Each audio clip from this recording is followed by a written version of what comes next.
Stvari, ki mi pridejo na misel iz slišanega, so vadba, ples in energija. Okay. Je to nekaj, kar je del tebe, kar je del tvojih vadb? Definitivno. Bravo si. Definitivno je ples še zmeraj kot želja, da bi vzpostavila nazaj. Jaz se bom prepustila, na kakšen način. Lahko bo tudi prišlo do tega, da bo energijski, intuitivni ples, ne vem. Se dajem proste roke vesolju, kam me bo pač peljalo. Vedno je nekaj novega. Tako idemo pač sem, in imamo vadbo. Vsaka ura je drugačna.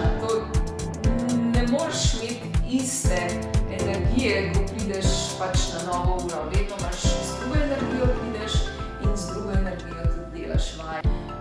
To je tisti čar, kaj jaz rečem, da enostavno potem tudi tisto vajo, ki delaš, je drugače se čutiš. Ker jih obvladamo s čutenjem in energijsko motimo. Je vadba primerna za vse. Ni zdaj samo za začetnike ali nadaljevalce, ampak je v bistvu za vse, ker sam določaš v bistvu ta level. Ali boš začetnik ali pa boš nadaljevalec.